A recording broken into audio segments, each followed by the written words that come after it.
What's up, everybody? Welcome back to another edition of Sit Down Saturday. Hope you guys are being safe. Hope you guys are taking care of yourselves, keeping your mental state sort of balanced. We don't want anybody going crazy in the midst of all the craziness. Today, we're going to be talking about a part one of more to come, which is kind of what happened to the third-party masterpiece era. As we've talked about on this channel many times in the past year or so, the legends have really come to the forefront. I think this is for a number of reasons, which we're going to dive into also. But first, we got to do just the tiniest bit of house cleaning this week. Not much. Now, I'm recording this Thursday, so Warpath just went up, so we might have to clean that up next week. We'll see how that goes. But there is one type of comment that's already starting to roll in that I want to address, and that is that it doesn't look G1, which is here.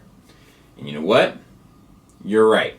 It does not. And thank God. Look, this is what I talk about sometimes when I say things can go to G1.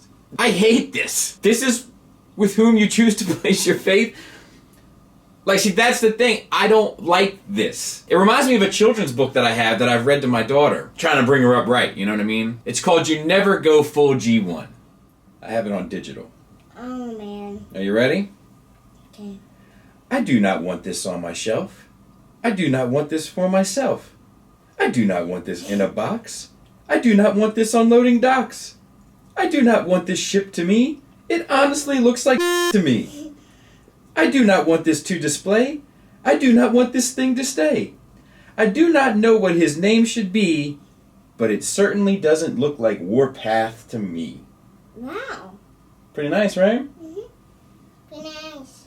Last week, the Iconic 6, like I said, is the gift and the curse. A couple of people were mentioning Hot Rod. I don't think so. I think that in the Transformers community, definitely. Ultra Magnus as well. They would be at the forefront in the Transformers fandom. But outside of that, like, people don't really know who those characters are. And then the MMC Guzzle. Look, we got Brawn coming as well that we're going to look at soon. I'm glad that the Warpath came to kind of break it up. It was also nice just to get something new and fresh. But I have a lot to say about that, but I don't think I'm going to say it here. But most people were kind of on board. I'm trying to organize a conversation regarding price point and what we should expect at different price points, but it's hard, man, because it's so subjective, and then I start checking myself, like, oh, well, no, that's worth it. So it's something I'm working on, but we're not quite there yet. But that's an expensive set for what it ultimately is. And I think that's it. So let's go ahead and get into this. So we'll kind of pick up where we left off earlier, right? So the legend stuff has kind of come to the forefront. And I think this is for a number of reasons. For one, the transformations are easy and simple. That's not to say that they're not interesting. It's just to say that it takes you back to a time where things were easy and simple. A lot of the masterpiece stuff is very involved. You got to sit down with a compass and a map and a dwarf and an elf, some sort of magical MacGuffin, and a talisman. I feel like a talisman is involved to get to the other side of that transformation sometimes. Not so much with the legend stuff. So it takes you back. Logistically, they're smaller. They take up less space, so there's that. And of course, the price point is lower, which is always going to bring all the boys to the yard. And they're like,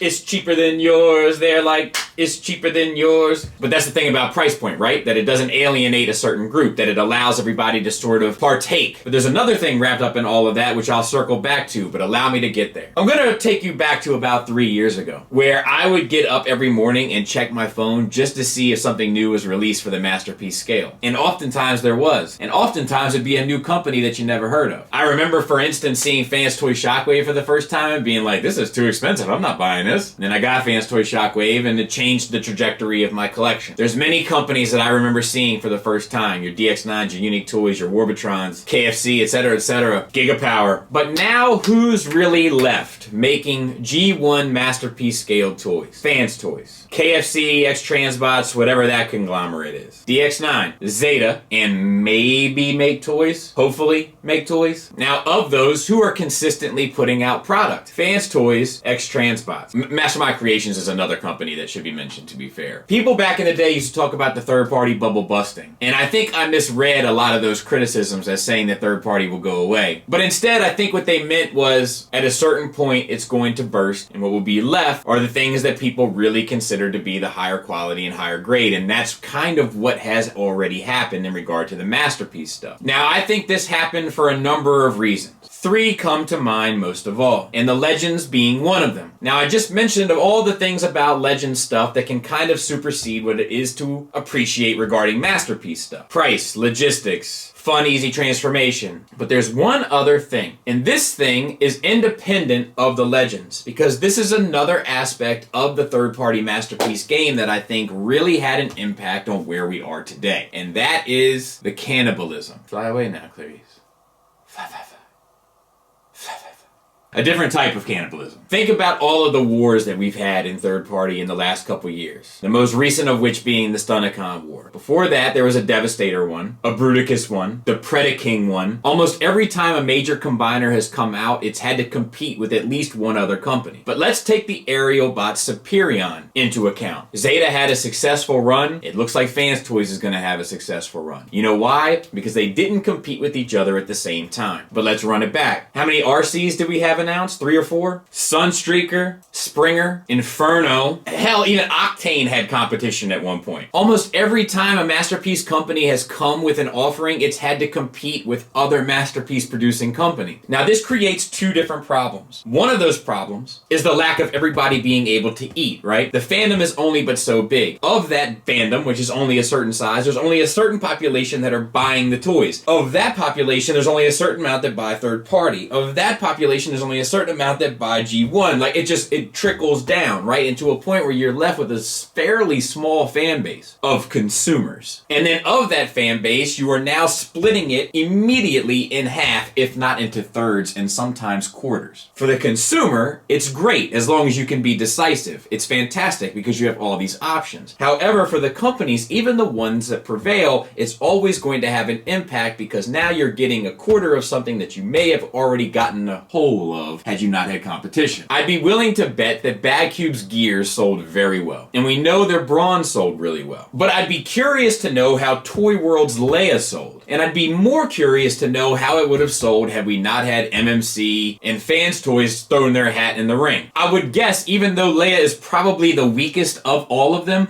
I would guess that she would have performed better because there wouldn't have been any other competition. And people would have been like, oh, she's good enough. Fans Toys is an elite company, right? Has a very strong, dedicated fan base. I say that to say this, I guarantee you, had Ocular Max not done an RC, the Fans Toys Rouge would have done better. And that's saying it probably did well, but it would have done even better. Now, to tie that point right back, Bad Cube's War Dog sold well. This Fans Toys Warpath will sell well. But you know what? There's been time. There's been time for improvement. Everybody's getting all 4 pieces of that pie. The same thing happened with Superion. The Fans Toys Warpath isn't competing with War Dog. It's in a lane all its own. And even if Bad Cube had done another War Dog, it wouldn't have been competing because there's been enough time for growth. There's been enough time for an update. Now, when you have companies competing against each other, it's obviously going to have an adverse effect on all the companies involved, even the winner. But there is the fear on the consumer part as well. You have less savvy consumers making purchases based off of price point or lack of knowledge. This can lead to regret. This can lead to people being turned off by the whole idea. Let's talk about the guy that heard there was a third-party Masterpiece Galvatron, and he went online and he bought himself an open and play Galvatron. Can you imagine? Spent his $60 or whatever that thing was. It came in a plastic bag, I'll have you know. Not a box, a plastic bag. That's a fact. Gets it home, opens it up, is less than enthused because it's not a great product, right? Gets online, says, why am I hearing about all of this stuff that's so great about third-party Masterpiece Galvatron, and then finds out there's a different type that he didn't even know about. That's going to dishearten the less than savvy consumer. Now, is it his responsibility to do his research and get up to... Of course it is. Of course it is. But that's not the basis of the conversation. The basis is, why did things change? Now, in the beginning with the Legend stuff, you had Unique Toys, you had DX9, you had Magic Square coming out, and then New Age and Hot Soldiers and some of the other stuff. But now, what's really left is Iron Factory, which looks vastly different from the other two because it's based largely on IDW, and then you had the 2 G1s that are slightly different in scales between New Age and Magic Square. So it's a lot simpler too. Less room for confusion amongst the fan base, less room for confusion amongst the consumer. And because they're slightly different scales, sometimes you'll be able to pick and choose from one or the other so they're not always constantly and consistently stepping on each other's toes. When I think about regrets, and I think about purchasing regrets, and not that they're mine necessarily, but when I think about the biggest one, I think about the Devastator War, the last Devastator War there was between Generation Toy and Toy World, or Zeta, whatever you want to call them. I bought both sets. sets. And my intentions was to use the toy world as the bots and the generation toy as the combine mode. But when I put the combine mode together for Toy World, it changed everything. Everything. Forever. There's no going back. And I had a huge regret regarding the generation toy at that point because they didn't work for bot modes for my collection. Now, I say that to say this. My buddy Lenny was buying the generation toy. And I remember as the Toy World one started to become the clear winner of those wars amongst many people. If you like the generation toy, you win. It's a good set. But the Toy World one changed the game. And as that started to take shape, I could see the regret within him. And I think he got so disheartened by the whole thing, he ended up selling off his entire Masterpiece collection and just stuck with Reformatted. And he has one of the most beautiful displays regarding Reformatted or Transformers that I've ever seen. As a fun fact, side note. But it was a key point for me. It was a point where I realized the exhaustion. That's not $100 investment. Like if there was two different toys, like I remember the Make Toys MMC Inferno Wars. It's kind of like if you got one and then you're like, I wish I got the other one, you could just get the other one and sell yours and you kind of start leveling out somewhere. They weren't that expensive. That's a $600 investment on that Generation Toys Devastator. And then another $600 investment pretty much on the Toy World. So now you're talking about a large consequence if you don't pick the right one. So there's a little bit of fear in that market too, right? I really think there should be a group chat with a lot of these third-party companies where they can just say, look, we're working on this. But it's a dirty game, it seems, and they all kind of want to get the bigger piece of the pie, and that's kind of what happened. But the loser in that are the people that are trying to compete. You got to really come out hard, you got to really come out swinging, and you got to come out with a unique idea. And the consumers. But what happened was the consumers were winning for so long with options that now the scales have tipped the other way because of those same options and the inability for all of those options to coexist at the same level of prosperity. So let's recap. We have the Legends coming out that are simpler, cheaper, more fun to transform, less expensive, take up less space. You have companies producing multiple renditions of one character at once, limiting the profit that they can acquire from that character because they're competing with other companies, possibly confusing the fan base, possibly causing exhaustion and regret amongst the consumer market. And that, to me, is 2/3 of the reason why we're in the state that we're in now. Which is another reason why I'm constantly saying we should support this stuff. If you want it, you should buy it. Because when the money goes away, it all goes away, right? The other third to this, we're going to address next week, because that's even a more shocking and surprising development